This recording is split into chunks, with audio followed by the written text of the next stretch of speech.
tonight. It's a disease that knows no racial, ethnic, or social bounds, and it can tear families apart. Experts say more than 1.5 million children in the U.S. have some form of autism. Fox 25's Phil Cross investigates autism in Oklahoma and what some say could be causing the disease. No one knows exactly what causes autism. Some say it's genetic, others point to diet and nutrition. But some autism experts claim that an increase in child immunizations could be at least partially to blame for what the CDC calls an autism epidemic.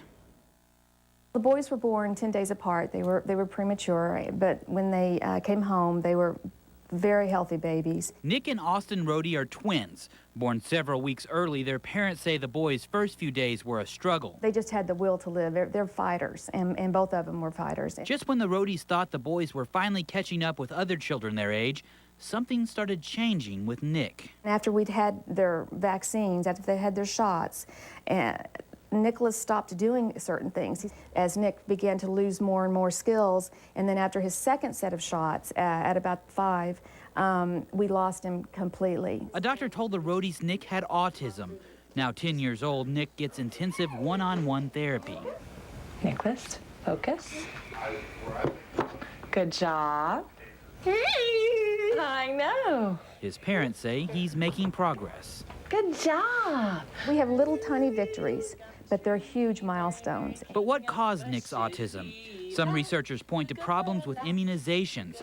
Many childhood vaccines once contained a preservative called thimerosal, which is made up of ethyl mercury. Mercury is so very toxic that even a trace amount, in my opinion, is very harmful to a child. Some researchers say there is a link between mercury and autism. However, the U.S. Centers for Disease Control says there is no link between thimerosal and autism.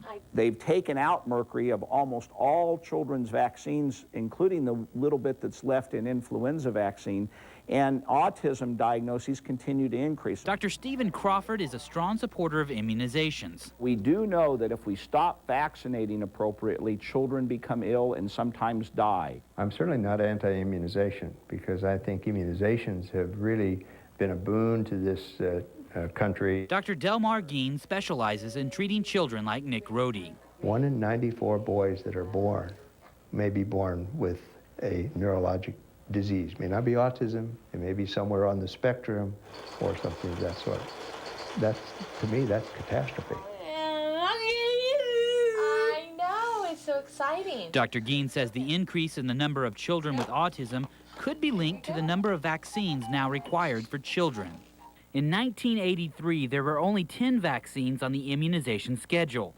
That same year, only 1 in every 10,000 children had autism. Today, there are 36 vaccines that children get before the age of 6.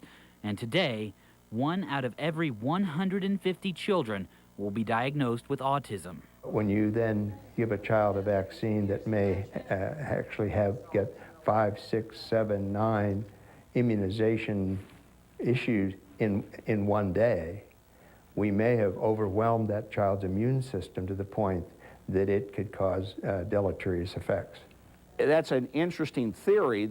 One, it's never been proven. Dr. Crawford says research only points to a coincidental link between the onset of autism in children and vaccination schedules. So they happen at the same time. That doesn't mean that the vaccine causes the condition. It's just that they happen at the same time. He says by putting immunizations together in single doses, children are saved from the pain and possible complications of multiple shots. Dr. Geen says, why take a chance?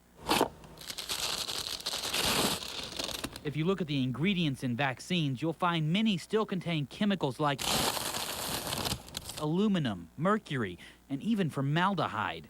Geen says there's no harm in trying to limit a child's exposure to some of these chemicals. So I think that it's better to go ahead and maybe reevaluate the scheduling of immunizations as well as altering the vaccination or the immunization to be sure that it doesn't have things in it. So instead of getting 9 vaccinations at once, a child could get 2 or 3 and then come back in a couple of months. Geen says this would keep kids healthy and could help reduce the number of autism cases. You got 2 ears to look, listen to what you say to me. Nick's parents hope more people will listen to the calls for more research into autism. Until there is a cure, they hold on to their dreams that one day Nick will recover from autism. I'll never give up hope. That's the one thing that's the only thing that we have sometimes. We may not have any money and we may not be able to afford the things that we do, but we can't ever lose hope.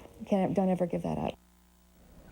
Researchers are continuing to investigate links between vaccines and autism in hopes of finding a cause and eventually a cure for autism. 2 more CDC reports are due out this fall. Britton? State lawmakers are looking at ways to make immunizations safer. A bill going through the state Senate would make sure no children are given vaccines with thimerosal. It would also require insurance companies to equally reimburse parents if they choose preservative-free vaccines.